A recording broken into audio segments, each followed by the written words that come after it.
वपु जाज तुष्टत्य कर्म कृत। एक क्षण का भरोसा नहीं है। लोग तो कहते महाराज 50-100 साल की उम्र दी है भगवान ने, 100 साल की नहीं, भगवान ने हम सबको श्वासें दी हैं। क्या दिया है? श्वासें, उम्र नहीं दी है। उम्र तो शास्त्र में लिखी हुई है कि मनुष्य की कलयुग में उम्र 100 वर्ष है, द्वापर में 1000 वर्ष थी, त्रेता में 1,10,000 वर्ष थी और सतयुग में 1,00,000 वर्ष थी। ये तो शास्त्र में लिखा हुआ है। पर 1,00,000 वर्ष जब सतयुग में जो थी तो इसका मतलब नहीं 1,00,000 वर्ष जीते थे लोग तो 10 लाख वर्ष भी जीते थे। कलयुग में हम सबको भगवान ने उम्र 100 वर्ष की दी है शास्त्र में, लेकिन इसका मतलब ये नहीं कि 100 वर्ष तक ही जीना है। 150 तक पहुंचो, 200 तक पहुंचो, कौन मना कर रहा है? प्राणायाम से रहो, अच्छा खान पान रखो, पर पिज्जा बर्गर खाओ, पिज्जा बर्गर क्या होते हैं, बर्गर होते हैं ना, वो खाने से फुर्सत ना हमारा। यहाँ बुद्ध विहार पे, बुद्ध बाजार में यहाँ लगती दुकान है, भैया खड़ी हो जाए दोना लेके, ला भैया ला, तीखों से बनाइयो गोलगप्पे बढ़िया बढ़िया लो महाराज, समय से पहले सफेद बाल हो जाए, बुढ़ापा आ जाए। तो इसलिए भैया शरीर का ध्यान रखो। ये जितनी चीजें हैं ये सब नुकसानदायक हैं, ये नुकसानदायक है, इससे बच करके रहो तो बढ़िया है। प्रेम से बोलो राधे राधे, बोलो वृंदावन बिहारी लाल की, ठाकुर जी महाराज की। तो सूत जी महाराज ने कहा देखो संतो, तुमने बड़ी अच्छी बात पूछी है। ये जो भागवत कथा जो मैं आपको सुनाने जा रहा हूँ, यही कथा एक बार परीक्षित जी ने राजा सुखदेव जी ने राजा परीक्षित जी को सुनाई थी। एक राजा परीक्षित हुए, उनको मरने का श्राप लगा, तो राजा परीक्षित जी को ये कथा सुखदेव जी ने सुनाई। सुखदेव जी जब राजा परीक्षित जी को कथा सुना रहे थे, उस समय पर इंद्र स्वर्ग के जो राजा हैं वहां से अमृत का कलश लेकर के पृथ्वी पर पधारे, और पृथ्वी पर जब अमृत का कलश लेकर के आए, सुखदेव जी से कहा राजन ये अमृत का कलश ले लीजिए और आप इसके बदले मुझे कथा सुना दीजिए। सुखदेव जी ने कहा राजन तुम जो बराबरी करने के लिए आए हो, ये बराबरी तो उचित तो नहीं है। आप कांच का टुकड़ा देकर के और मणि हासिल करने के लिए आए हो, ये बराबरी कैसे हो सकती है? स्वर्ग का जो अमृत है उसका फल ये है कि अमृत पीने के बाद मनुष्य शरीर से अमर तो हो सकता है, लेकिन कर्मों से अमर तो नहीं होगा। लेकिन ये जो भागवत कथा है, इसमें मनुष्य का जीवन भी अमर होता है, मनुष्य के कर्म भी अमर हो जाते हैं, मनुष्य की कीर्ति बढ़ती है, मनुष्य को परमात्मा की प्राप्ति होती है। लेकिन स्वर्ग में जाने के बाद ही मनुष्य को पृथ्वी पर ही आना पड़ता है अंत में। जिस प्रकार से बैंक में अगर मानो तुमने पैसे जमा कर रखे हैं और जब तक पैसे तब तक तो तुम निकाल सकते हो बैंक से, लेकिन जब बैंक में पैसे नहीं होते तब तुम जाओ, जाके हमारा पर्ची भर दो 50,000 की, लो बैंक मैनेजर को दे दो, उसको लो भैया निकाल के दो पैसे। वो कहेगा भैया तुम्हारे हैं, बोले नहीं है, तो कहेगा नहीं मिल सकते, जिसके होते हैं उसी को मिलते हैं। इसी प्रकार से जितने हम सब के पुण्य होंगे, पुण्य के बल से क्या प्राप्त होता है? स्वर्ग मिलता है। ध्यान से सुने मेरी बात, जितने हम सब पुण्य करते हैं, दान करते हैं, सेवा करते हैं, भंडारे करते हैं, उन सब के बल से हमको पुण्य मिलते हैं। और पुण्य के बल से क्या मिलता है? स्वर्ग। लेकिन परमात्मा को प्राप्त करने के लिए हमको पुण्य इकट्ठे तो करने ही है, लेकिन पुण्य के साथ साथ परमात्मा की भक्ति भी करनी है। जैसे मान लीजिए कोई पैसे वाला आदमी है, उसके पास फुर्सत नहीं है, उसने कहा महाराज 20,000 रुपए हैं, मेरी तरफ से सेवा में लगा देना, कथा में लगा देना, भाग भंडारे में लगा देना। देख के वो तो चला गया, कथा में तो नहीं बैठा। लेकिन कथा में नहीं बैठा तो इसका मतलब ये कि उसको भक्ति नहीं मिल पाएगी। भक्ति लेने के लिए, ज्ञान लेने के लिए उसे कथा में बैठना पड़ेगा, और कथा में बैठने से, कथा सुनने से, भक्ति प्राप्त होने से मनुष्य परमात्मा की ओर बढ़ता है। और ऐसे दक्षिणा देकर के चलेगा तो उससे खाली उसे पुण्य मिलेगा, और पुण्य से उसे स्वर्ग प्राप्त होता है। और स्वर्ग की स्थिति क्या है? क्षीणे पुण्य मृत्यु लोके विशंति।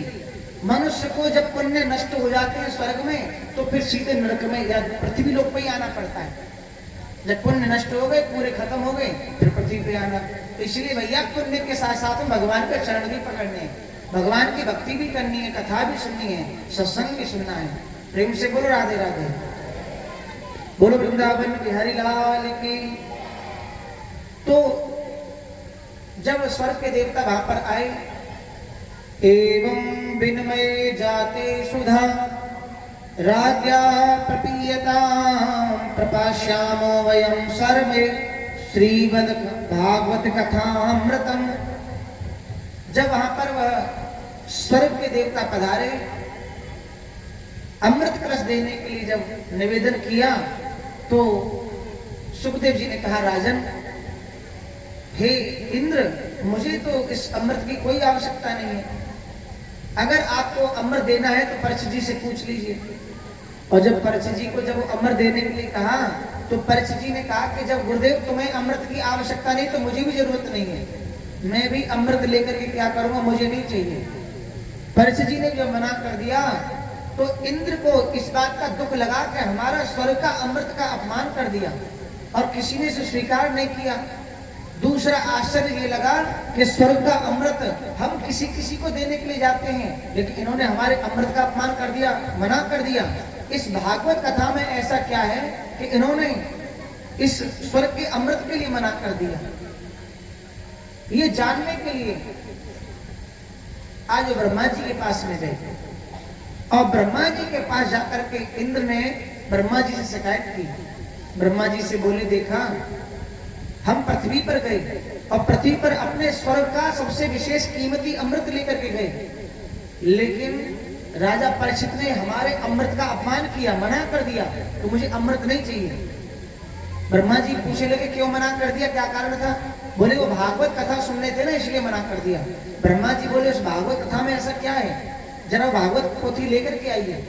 तो ब्रह्मा जी ये पोथी जब ब्रह्मा जी के पास लेकर के गए और ब्रह्मा जी ने इस पोथी को जब खोला तो क्या पाया कि इसमें एक एक अक्षर में मेरे बाकी बहन जी का दर्शन हो रहा है, नारायण भगवान का दर्शन हो रहा है। ये देख करके ब्रह्मा जी चकित रह गए और ब्रह्मा जी ने उसी समय पर उस पोथी को पहली बार अपने सिर पर विराजमान किया। ब्रह्मा जी ने यह कहा कि जो भी मनुष्य संसार में भागवत कथा करवाएगा, अपने सिर पर पोथी विराजमान करेगा, उसके ऊपर स्वयं साक्षात नारायण भगवान की कृपा विशेष तौर से रहेगी। इस पोथी को सिर पर बिठाने का मतलब है कि भगवान को स्वयं अपने सिर पर विराजमान करना, पूरी नगर फेरी करना, सबको भगवान का दर्शन करवाना। इसलिए प्रभात फेरी की जाती है। कलश यात्रा जो होती है ना, वो शुभ कार्य की निशानी है। सबके पूरी गलियों में जाते, सबको दर्शन कराते भागवत जी का। कलश मंगल में जो कलश है, इसका दर्शन होता। पवित्र मंदिरों से, पवित्र स्थानों से, नदियों से जल भराया जाता है। ये पवित्रता की निशानी है, इसलिए कलश की स्थापना भी होती है।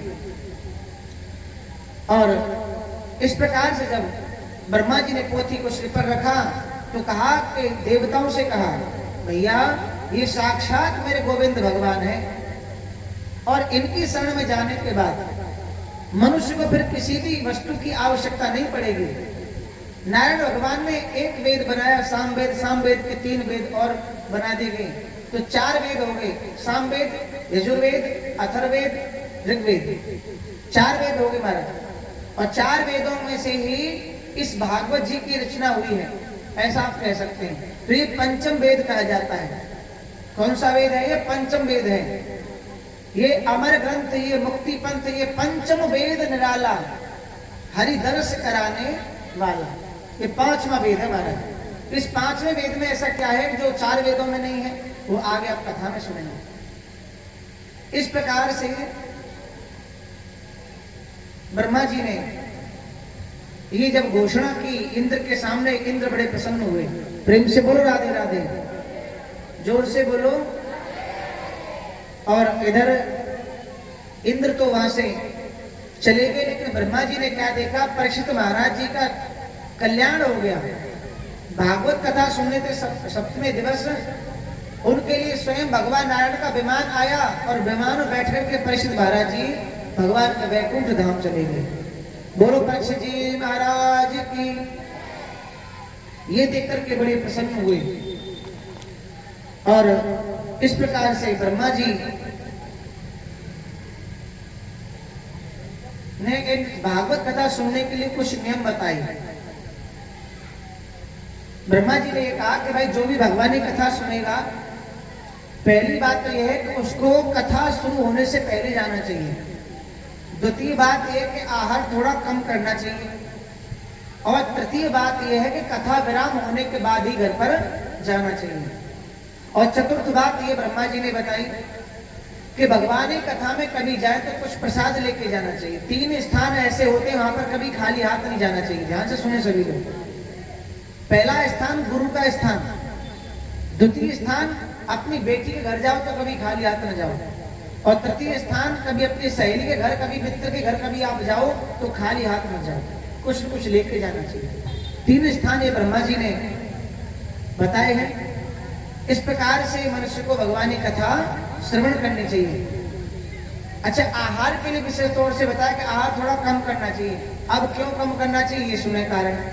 जैसे मान लीजिए कभी कभी ज्यादा भोजन कर लेते हैं तो हमारा कथा में मन नहीं लगता है, कथा में मन नहीं लगता है, मन हमारा विचलित होता है, कभी कहीं मन चला जाता है, कभी कहीं मन चला जाता है। तो इसलिए आहार थोड़ा कम करना चाहिए।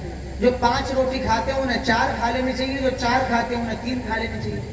अच्छा, जो 1 खाता हो तो उसे ऐसा नहीं 1 भी नहीं खानी, 1 तो खा ही लो भैया, 1 ना खाओ तो क्या करोगे।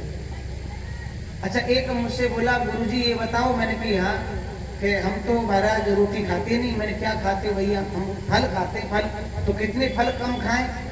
तो मैंने कहा फल कितने खाते हो? बोले मैं खाता हूँ जी 5 किलो फल रोज। मैं कि 5 किलो फल खाते हो भैया, उसमें कैसे हिसाब किताब लगाऊं, कौन सा फल खाते हो? ये भी तो बात है, फल कौन सा खाते हो। अच्छा, कभी कभी तो लोग हमारे लिए भी ऐसा सोचने लग जाते हैं। एक बार ऐसे ही कथा हो रही थी तो एक तरफ माताएं बैठी थी, एक तरफ भाई बंधुजन बैठे थे, बीच में एक ऐसे रस्सी बंधी हुई थी, माताओं का इधर वो लगा था, महिला लिखा था, महिला इधर बैठेंगी, पुरुषों के लिए इधर लगा था। हमारा 2-4 सोफे आगे पड़े थे। ऐसे कथा हो रही, मैं जैसे जा रहा था निकल करके तो मैया के देखा 5-6 घंटे बोलते 4-5 किलो दूध तो पीती होंगे कम से कम, ऐसा लोग बोले मेरे बारे में। तो मैंने कहा मैया 4-5 किलो दूध की बात कर रहे हो, 1 गिलास भी दूध नहीं मिलता हमको तो कभी कभी। हाँ, ऐसी कोई बात नहीं, बोलने की जो शक्ति होती है ये भगवान की कृपा से मिलती है। प्रेम से बोलो राधे राधे, बोलो भाग्य बिहारी लाल की। इस प्रकार से ठाकुर जी की कथा में ये बात बताई उन्होंने ब्रह्मा जी ने। और एक बार की बात थी, ब्रह्मा जी के पुत्र नारद जी भ्रमण करते हुए पृथ्वी लोक पर जब आए तो उन्होंने क्या देखा, वो वृंदावन में चले गए। वृंदावन में एक स्त्री विराजमान है, पालती लगा के बैठी हैं, उनकी गोद में सिर करके 2 पुरुष लेते हुए हैं और उनके पास में कुछ स्त्रियां खड़ी हुई हैं। और जब वो स्त्रियां खड़ी हुई हैं, ये ढीला हो रहा है, देखो ये बार बार कहाँ चले जाते हैं यार, गलत बात है यार। जब चले गए घंटे के लिए गायब हो गए, अब जब चले गए बोलना है इनको, इसको ना यहाँ से काट कर दो ना, ये पेज से। प्रेम से बोलो राधे राधे।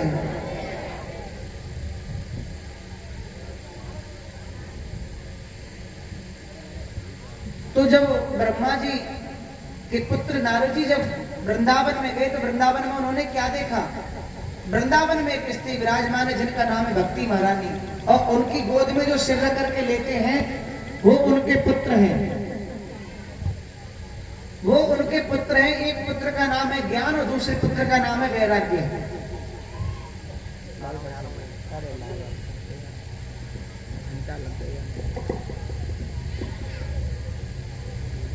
एक का नाम है ज्ञान, एक का नाम है वैराग्य। ज्ञान वैराग्य को मूर्छा में पड़े हुए हैं, दोनों से रखकर अपनी माँ की गोद में लेटे हुए हैं। नारद जी जैसे ही वहां से गुजर करके जा रहे थे, उसी समय भक्ति महारानी ने नारद जी को आवाज लगाई, अहम तो पृथ्वी तो ज्ञात्वा सर्वोत्तमं गति पुष्करं च प्रयागं च काशी गोदावरी यथा। भक्ति महारानी ने कहा कि मेरा नाम भक्ति है और मैं द्रविड़ देश में उत्पन्न हुई, कर्नाटक में बड़ी हुई, अनेक क्षेत्रों में गई, सेतुबंधु रामेश्वर, अनेक क्षेत्रों में जब मैं गई तो कहीं मैं जवान हुई, कहीं वृद्ध हुई, कहीं में बच्चे मेरे जवान हुए, कहीं वृद्ध हुए। लेकिन जैसे ही मैं वृंदावन में आई नारद जी, मैं तो जवान हूँ और मेरे बच्चे वृद्ध हो गए। माँ यौवन अवस्था में बच्चे वृद्ध हो जाएं तो ये तो गलत ही है, और मेरे बच्चे वृद्ध ही नहीं है, अभी तो मूर्छा में आ गई है, खड़े ही नहीं हो पा रहे, कहीं चल भी नहीं पा रहे। आप ऐसा कोई उपाय बताओ ना जिससे मेरे ज्ञान वैराग्य मूर्छा इनकी दूर हो जाए। जब ये बात भक्ति महारानी ने जब कही तो नारद जी ने कहा, माता आप चिंता न करो, मैं आपके बच्चों को मूर्छा को दूर करने का जरूर प्रयास करूंगा। और नारद जी ने उसी समय वेद सुनाना शुरू किया। जब तक वेद पाठ चलता रहा तब तक तो बच्चे वो जवान होकर के बैठने लगे, मूर्छा धीरे दूर होने लगी। जैसे ही वेद पाठ बंद हुआ तुरंत ही मूर्छा उनकी दोबारा उनको प्राप्त हो गई, दोबारा जमीन पर गिर पड़े। इस प्रकार से नारद जी दुखी हुए और नारद जी ने अनेक संतों से पूछा कि मुझे क्या करना चाहिए। तो किसी संत ने कहा कि सत्कर्म करना चाहिए। अब सत्कर्म करने के लिए पूछते पूछते नारद जी बद्री धाम में पहुंचे, जहां पर उनके भैया विराजमान हैं। 4 भाई रहते हैं नारद जी के वहां पर, सनक, सनंदन, सनातन और सनत कुमार। 4 भैया जब विराजमान हैं, चारों के पास नारद जी जाते हैं और जाकर के उनसे निवेदन करते हैं, न पश्यम पुत्रस्य तम मन संधारे दया। नारद जी ने जाकर के पूछा, भैया अब ये सत्कर्म क्या है, ज्ञान वैराग्य की मूर्छा किस प्रकार से दूर होगी, आप ऐसा कोई उपाय बताओ। तो नारद जी से उनके भैयाओं ने कहा, संत कुमारों ने, भैया सत्कर्म कुछ और नहीं, श्रीमद् भागवत कथा ही सत्कर्म है।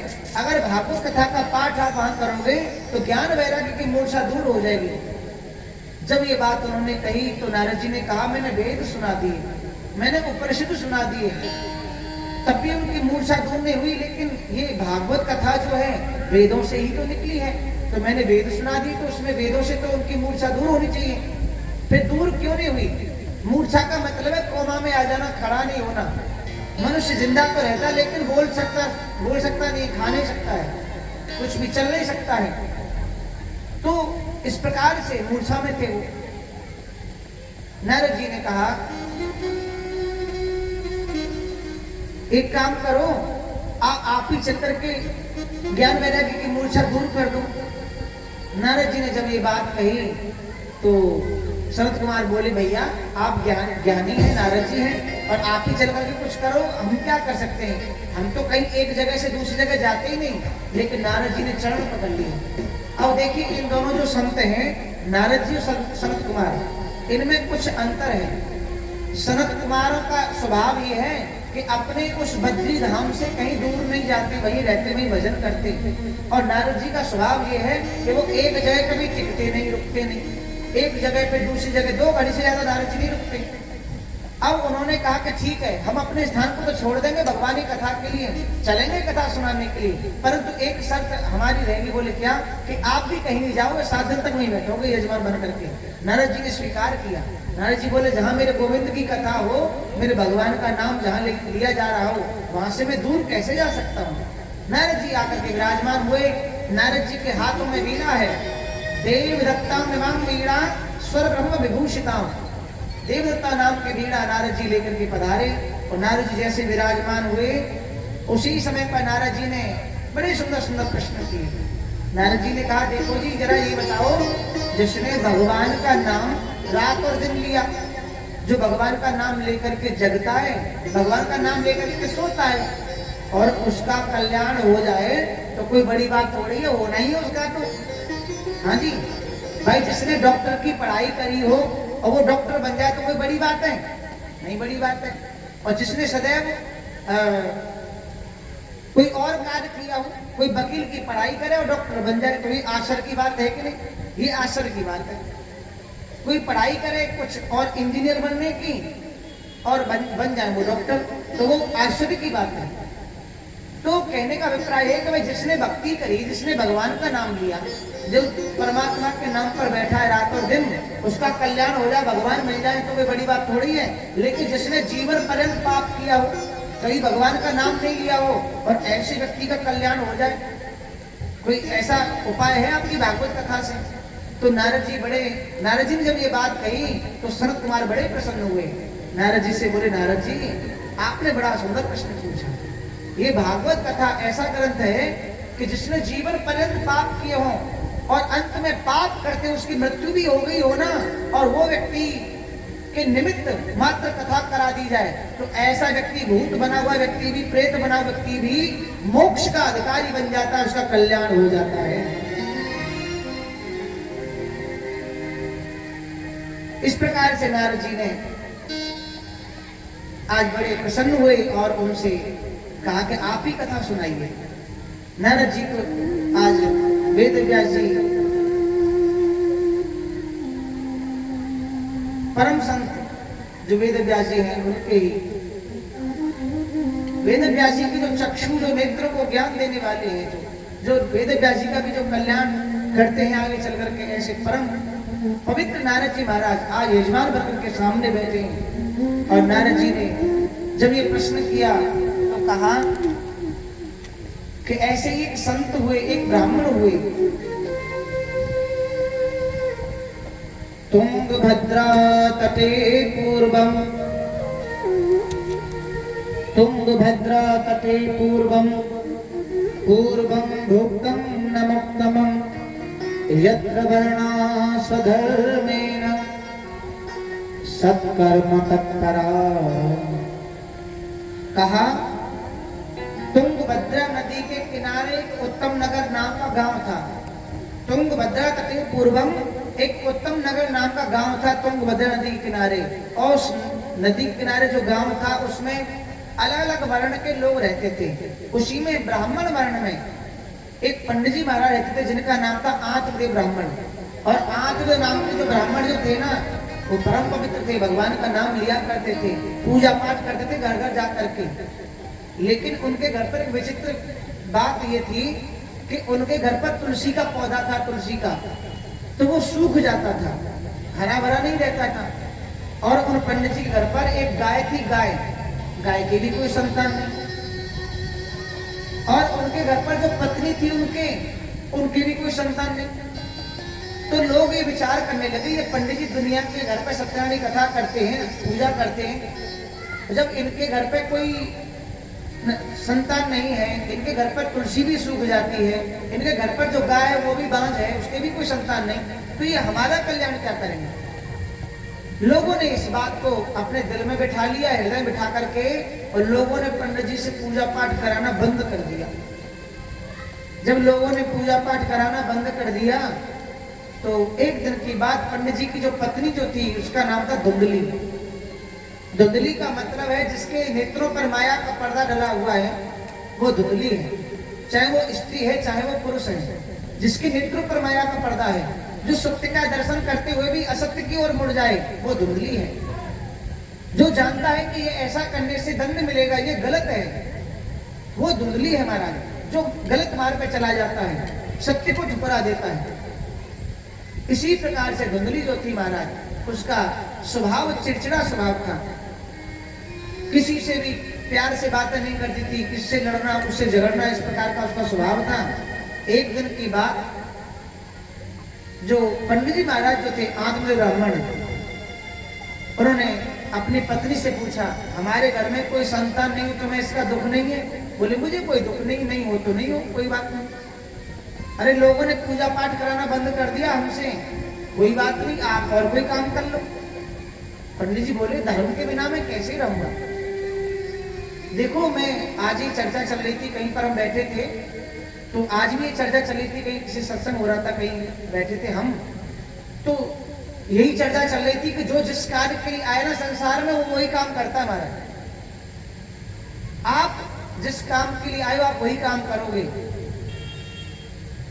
और घूम फिर करके आदमी उसी पद्धति में उसी मार्ग पे चला ही जाता है। ऐसा होता है उसके साथ कभी कभी, नहीं चाहते हुए वो गलत चला जाता है कभी कभी। लेकिन भैया अगर मनुष्य के जीवन में कोई कठिनाई आए, कोई परेशानी आए, और अगर वो सही मार्ग पे जाना चाहे तो अपनी बुद्धि के बल से नहीं जा पाएगा।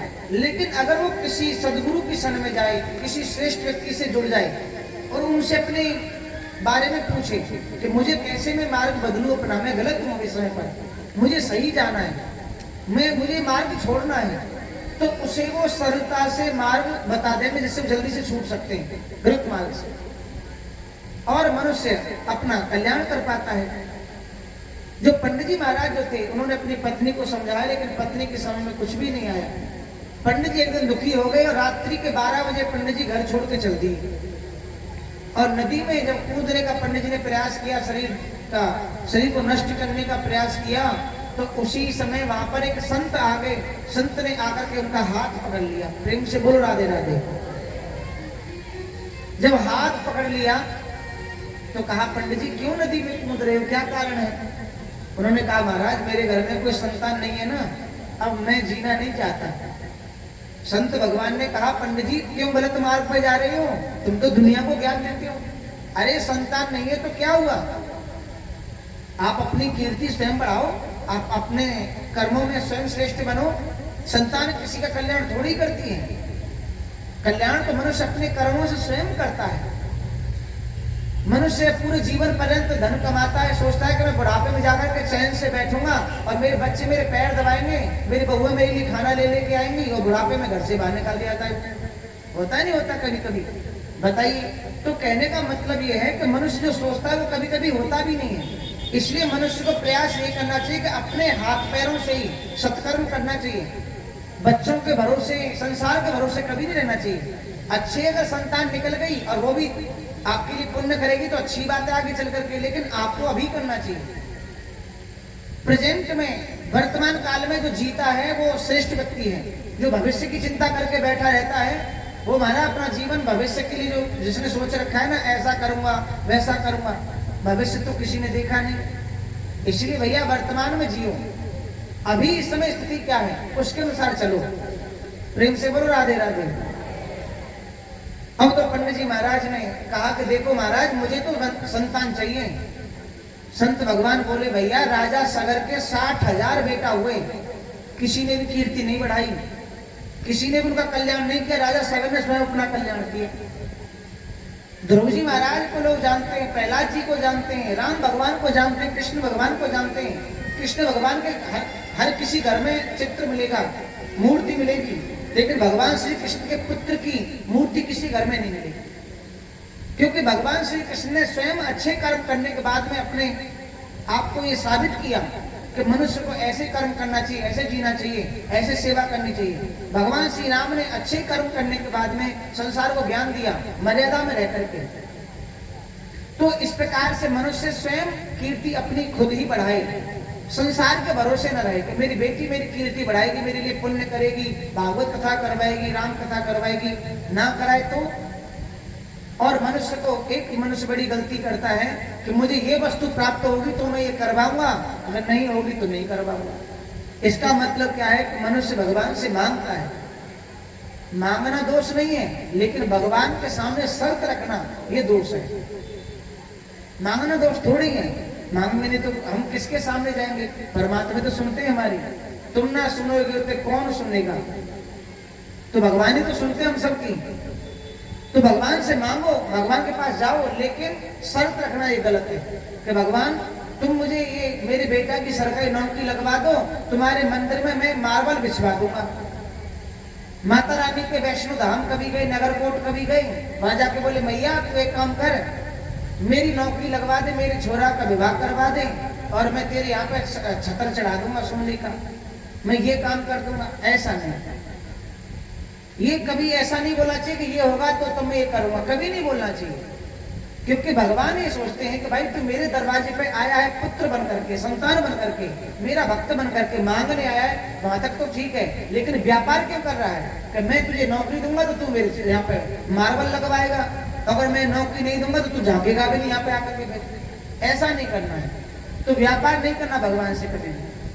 हाँ, एक निवेदन कर सकते, प्रभु मुझे किसी योग्य बनाओ कि मैं जैसे लोग आपकी सेवा कर रहे हैं ना, मैं भी कभी कर पाऊं, मैं भी कभी तुम्हारे चरणों में आकर के बैठूं, मैं भी जो आपकी कृपा से धन जो मिलेगा मैं भी कभी इस योग्य बनूं, कुछ सेवा कर पाऊं आपके चरणों में।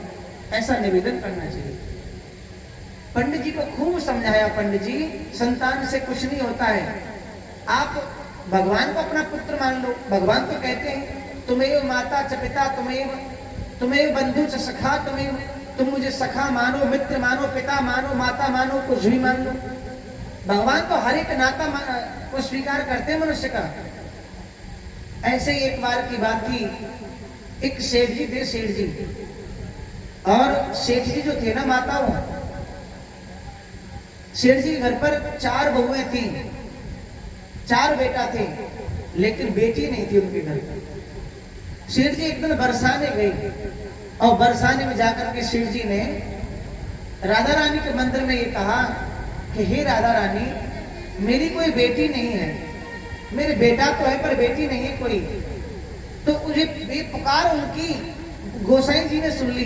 गोसाई जी बोले सेठ जी एक काम करो, तुम्हारी बेटी नहीं है ना? बोले नहीं। तो आप राधा रानी को बेटी मान लो ना अपने घर में, मना कौन करता है? प्रेम से बोलो राधे राधे। जब ये सेठ जी ने जब ये बात सुनी कि राधा रानी को बेटी मान सकते, बोले हाँ। तो कहा ठीक है, मैं अपनी बेटी स्वीकार करता हूँ। राधा रानी का छोटा सा चित्र लेकर के आए। जिस कक्ष में सेठ जी सोते थे ना, उसी कक्ष में राधा रानी को विराजमान किया और बेटी वाला भाव रखा मन में। एक दिन की बात, मनिहारी में होती है ना, मनिहारी चूड़ी पहनाने वाली, वो आई वहां पर। और चूड़ी पहनाने वाली जो मनिहारिन जो थी, उसने आके सबको चूड़ियां पहनाई, बहुओं को आकर के। 4 बहुएं बारी बारी से आई, पहला हाथ बढ़ाया, चूड़ी पहना दी। दूसरी बहू आई, उसको चूड़ी पहना दी। तीसरी आई, चौथी आई, चारों को जब चूड़ी पहना दी तो 5वें हाथ भी निकल करके सामने आ गई। मनिहारिन ने सोचा इनके घर में कोई रिश्तेदार आई होगी ये कन्या, इसको भी चूड़ी पहना देती हूँ। मनिहारिन ने चूड़ी पहनाई और मनिहारिन वहां से सेठ जी की दुकान पर चली गई। जाके बोली सेठ जी, मैं आपसे 4 के नहीं 5 के पैसे लूंगी। क्यों 5 के पैसे क्यों लेगी? महंगाई हो गई है क्या? कि नहीं नहीं महंगाई नहीं हुई है। बात ये है सेठ जी कि मैंने ना आज 5 को चूड़ी पहनाई है। अच्छा, हमारे घर में तो 4 ही है, 5 तो कोई है नहीं। मनिहारिन देख, झूठ तो बोल मत। अगर तुझे चाहिए, पैसे ज्यादा चाहिए तो तू वैसे मांग के ले ले, लेकिन झूठ मत बोल। मनिहारिन कहने लगी देखो सेठ जी, मैं झूठ नहीं बोलती हूँ, मैं तो 5 के ही लेके पैसे जाऊंगी। अब तो सेठ जी बोले ठीक है, मैं कल पैसे दूंगा, अभी मैं बात नहीं कर सकता। सेठ जी घर पर आए, अपनी बहुओं से पूछा बेटी कोई यहाँ पे और कोई हमारे घर में आया था क्या, वो चूड़ी पहनने वाला? नहीं नहीं पिताजी, कोई नहीं आया, हम 4 ही थे। सेठ जी ने कहा ये मनिहारिन झूठ क्यों बोलती कि 5 को चूड़ी पहनाई है मैंने। जब सेठ जी जब सो गए अपने कक्ष में, रात्रि में स्वप्न में मेरी राधा रानी के स्वप्न में आ गई। राधा रानी बोली सेठ जी, पिताजी आपने मुझे बेटी वाला रिश्ता माना मेरे साथ, और आप बेटी बना करके आप मुझे भूल गए, पर मैंने बेटी वाला रिश्ता निभाया, तुमने पिता वाला रिश्ता नहीं निभाया। मैंने तुमसे चूड़ी का मां पहनने को बोल दिया और चूड़ी का पहन ली, तुमसे मेरे लिए धन नहीं दिया गया चूड़ी के बदले। तुमने मनिहारिन का दिल दुखा दिया, उसको चूड़ी के धन नहीं दिया तुमने। ये जानकर के सेठ जी रोने लगे और रात्रि के 12 बजे ही मनिहारिन के घर पर गए। जाकर के मनिहारिन के चरण पकड़ लिए, हे मनिहारिन तू कितनी पवित्र है, तूने मेरी राधा रानी की, मेरी बेटी के दर्शन कर लिए, और मैं अभागा ऐसा था जो अहंकार में दुकान पर बैठा रहा। मैंने राधा रानी को सोचा ही नहीं कि मेरी बेटी भी तो मेरे घर में रहती है, उसने चूड़ी पहन ली हो। तो माताओं, संसार में मनुष्य जैसा भाव भगवान के प्रति रखना चाहता है वैसा रख सकता है, पर भैया संसार की राजनीति बड़ी विचित्र है। अगर एक बार को बहू के मन में, बेटा के मन में भई ना आए, कोई बात नहीं, संतान नहीं है, लेकिन माता पिता सास ससुर महाराज बड़ा डांटते रहते, तो इंसान को जीवन में कष्ट ही कष्ट रहते भैया। इसलिए अगर जीवन में संतान न हो तब भी कोई दुखी न माने, परमात्मा को अपना पुत्र माने, ठाकुर जी को, लड्डू गोपाल जी को अपना बेटा माने, राधा रानी को बेटी माने, तो भगवान उस रिश्ते को भी स्वीकार करते हैं। सेठ जी को समझाया कि सेठ जी, ब्राह्मण को समझाया, पंडित जी महाराज संतान में सुख नहीं होता, अपने किए हुए कर्मों में ही सुख होता है। पंडित जी महाराज बोले नहीं, मैं कुछ नहीं जानता, मैं बस ये चाहता हूँ कि आप मुझे संतान दें, कुछ ऐसा आशीर्वाद है संतान हो जाए। जब पंडित जी महाराज जब रोने लगे तो संत भगवान ने अपनी झोली में से फल निकाला और पंडित जी को दिया। कहा पंडित जी अपनी पत्नी को खिला देना, भगवान की कृपा रही तो जरूर संतान होगी। जैसे ही शेर जी आए, आकर अपनी पत्नी को फल दिया, पत्नी ने वो फल खाया नहीं, अपनी बहन के कहवे में आकर के वो फल गौ माता के आगे डाल दिया।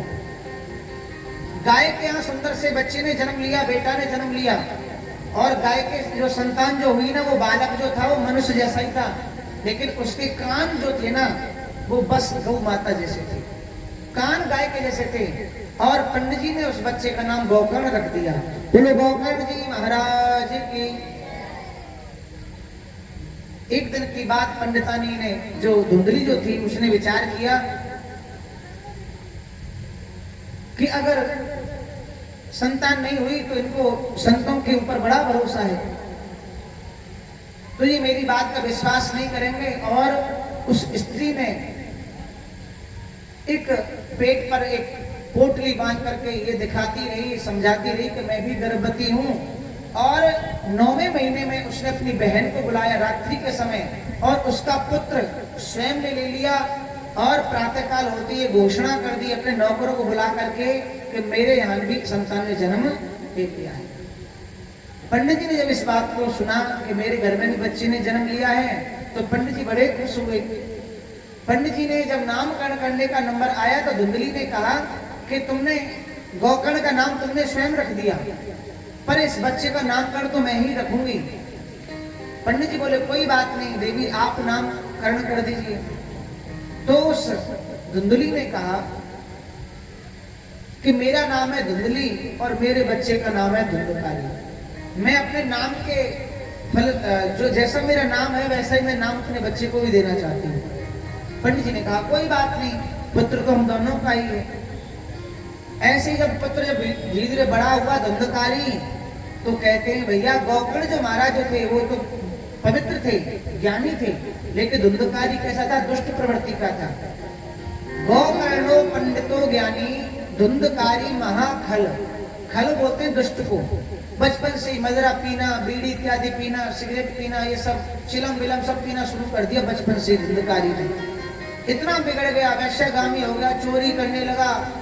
7 वर्ष तक का होते होते तो उसके अंदर इतने दुराचार आ गया, अपने जन्म देने वाली माँ को गाली देने लगा, सम्मान देने वाले, पालन करने वाले पिता पर हाथ उठाने लगा। एक दिन गोकर्ण महाराज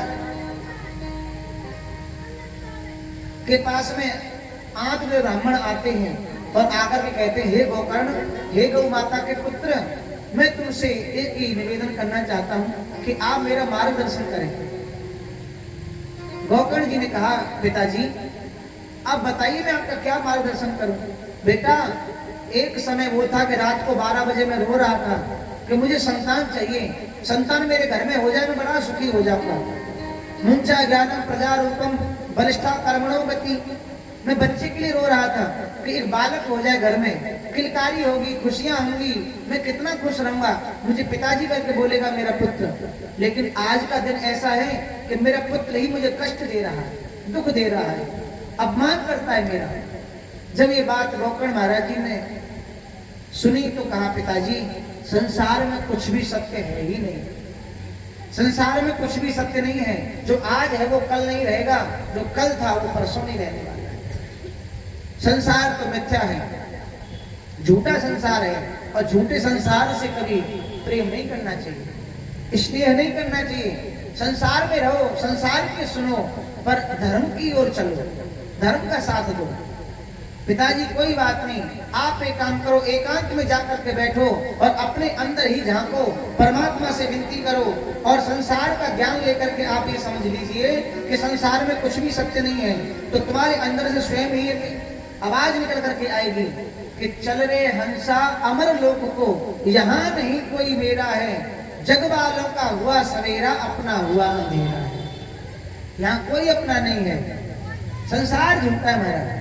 प्रेम से बोलो राधे राधे। इस प्रकार से गोकर्ण महाराज जी ने आज परमात्मा का ध्यान लगाया और 10वें स्कंद का पाठ करते हुए, भागवत जी के 10वें स्कंद का पाठ करते हुए 8 ब्राह्मण ने अपना कल्याण कर लिया।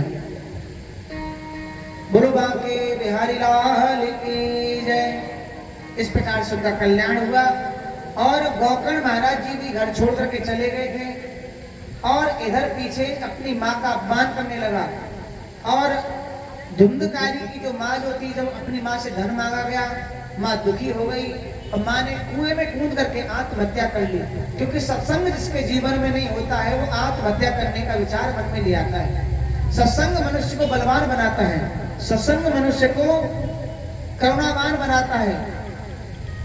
सत्संग ही मनुष्य को धर्मवान बनाता है।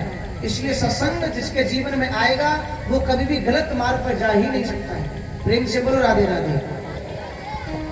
और इधर गोकर्ण महाराज जी उस समय पर गया जी में घूम रहे थे और इधर आद्य ब्राह्मण ने शरीर पूर्ण किया और गोकर्ण जी के जो भाई जो है धुंधकारी अपने घर पर ही 5-5 वेश्याओं को लेकर के आ गए, उनके साथ में रहने लगे, चोरी करके आए और धन लेके आए राजा का चुरा करके ला करके वेश्याओं के सामने डाल दिया। वेश्याओं से कहा और धन चाहिए तो और ला करके दूंगा। तो जब ये वेश्याओं से कहा उन्होंने, तो वेश्याओं ने कहा कि ये धन किसका चुरा करके लाए हो? तो धुंधकारी ने कहा कि ये धन मैं राजा का चुरा करके लाया हूँ। वेश्याएं डर गई और वेश्याओं ने उस धुंधकारी को ही जान से मार दिया। उसी समय घर में गड्ढा खोदा, धुंधकारी का गला दबा करके उस धुंधकारी को मार करके जमीन में वहीं दबा दिया। प्रेम से बोलो राधे राधे। धुंधकारी का वध हुआ। इधर गोकर्ण महाराज जी गया जी में घूम रहे थे और गया जी में उनको पता चला कि उनके भाई का देहांत हो गया है। उन्होंने अपने भाई, माता और पिता तीनों के निमित्त गया जी पिंडदान किया। जब वहां से लौट करके आए तो आकर के उन्होंने क्या देखा कि उनका भाई प्रेत बन गया है। प्रेत बनकर के उन्हें डराने का कार्य कर रहा है। गोकर्ण महाराज जी ने जल लिया हाथ में, गंगा जल, और जल अभिमंत्रित करके जैसे जल छिड़का, धुंधकारी तो बोलने लगा, अरे भैया मैं तुम्हारा भाई धुंधकारी हूँ और मैंने बड़े पाप किए हैं, मेरा कल्याण करो। गोकर्ण महाराज बोले तेरा कल्याण अभी तक हुआ नहीं, मैंने गया जी पिंडदान कर दिया तेरे निमित्त। धुंधकारी कहने लगा महाराज मैं इतना बड़ा पापी हूँ कि जन्म देने वाली माँ को मैंने गालियां दी, पिता का मैंने अपमान किया, और मेरे ऐसे पापी का तो कभी भी कल्याण होगा ही नहीं गया जी पिंडदान करने से। एक बार नहीं तुम 100 बार पिंडदान कर लो मेरे निमित्त, फिर मेरा कल्याण नहीं होगा। तो उन्होंने कहा फिर कैसे कल्याण होगा? बोले ये तो कोई भगवान के परम लाडले संत ही बताएंगे। गोकर्ण महाराज जी ने प्रातः काल होते ही सूर्य भगवान की पूजा की। सूर्य भगवान ने प्रातः काल ये उच्चारण किया कि सत्कर्म करो अपने भाई के निमित्त। प्रातः काल होते ही गोकर्ण महाराज जी ने सूर्य भगवान की आज्ञा पा करके श्रीमद् भागवत कथा का पाठ रखा। पूरे नगर वाले सभी लोगों को बुलाया और बुला करके उनको कथा सुनाना प्रारंभ किया। वहां पर धुंधकारी आया। धुंधकारी कभी हवा के वेग से भूखता ना महाराज, हवा के प्रभाव से कभी इधर उड़ के चला जाता, कभी इधर उड़ के चला जाता। धुंधकारी को हरे बांस में बिठाया गया, जो 7 गांठ का बांस था उसमें बिठाया गया। धुंधकारी जब बांस में विराजमान हो गया, उस धुंधकारी ने 7 दिन तक कथा लगातार सुनी, और एक दिन कथा सुनने पर एक गांठ फट जाती है, दूसरे दिन कथा में दूसरी गांठ, इस प्रकार से 7 दिन तक 7 गांठ फट गई और उसमें से दिव्य महापुरुष बन करके धुंधकारी प्रकट हो गया। धुंधकारी महाराज की धुंधकारी जैसे प्रकट हुआ, देवता बन करके निकला महाराज। भगवानी कथा में इतनी शक्ति है, जो दुष्ट प्रवृत्ति का भी हो 7 दिन तक कथा वो लगातार सुन ले तो उसके जीवन में इतना परिवर्तन आ जाता है, वो देवता युक्त बन जाता है, देवता बन जाता है। एक प्रकार से इतना पवित्र हो जाता है, लोग उसकी जय जयकार करते हैं, उसका नाम लेकर के लोग शुभ कार्य की शुरुआत करते हैं। प्रेम से बोलो राधे राधे, बोलो बांके बिहारी लाल की। इस प्रकार से धुंधकारी का उद्धार हुआ और आज मैं कथा को यहीं पर विराम दूंगा। कल आप सभी समय से पधारेंगे। आज कथा थोड़ा लेट शुरू हुई और लेट शुरू हुई तो आप लोग जो है कल से सब लोग 3 बजे तक कथा में सभी पधारेंगे। 3 बजे से 7 बजे तक कथा होगी। कल से समय से आना है और अभी सब लोग खड़े हो अपने स्थान पर। कमेटी के जितने भी सदस्य हैं सभी महानुभाव सभी आगे आ जाओ, सभी लोग भाई बंधुजन माता बहनें पीछे हो जाए और आइए एक बड़ा सुंदर सा भजन प्रभु के चरणों में, और सभी नृत्य करेंगे महाराज। राजीव नगर वालों थोड़ा नृत्य करना आप सभी। बोले बांके बिहारी लाल की।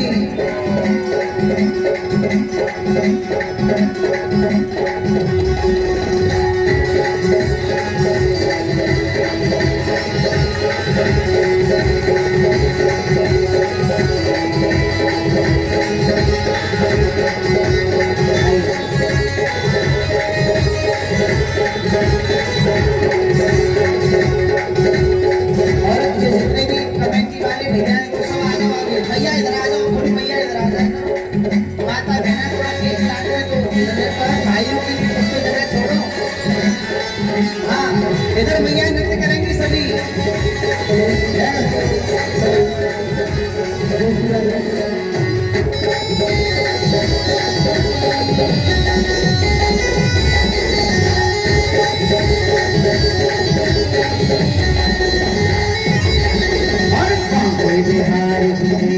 छटा बाके बिहार की, और बाके बिहार की रेत छटा बाके बिहार की रेत, और मेरो मन है गयो लटा पटा, मेरो मन है गयो लटा पटा, मेरो मन है गयो बाके बिहार की रेत छटा बाके बिहार की रेत, मेरो मन है गयो लटा पटा, मेरो मन है गयो, मेरो मन है गयो लटा पटा, मेरो मन है गयो, मेरो मन है गयो लटा पटा, मेरो मन है गयो बाके बिहार की रेत छटा बाके बिहार की रेत छटा, मेरो मन है गयो लटा पटा, मेरो मन है, ताली बजाते हुए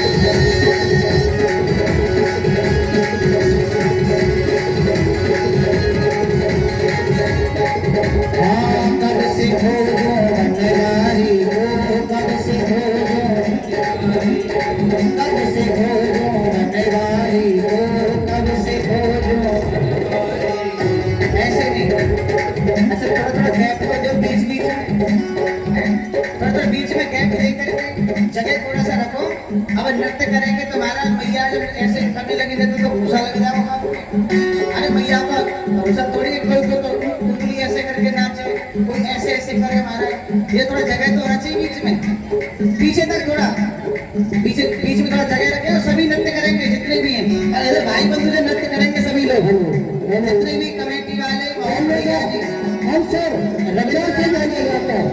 रविंद्र राणा जो भी सब लोग आ जाओ इधर, भाई बंधु जो सभी लोग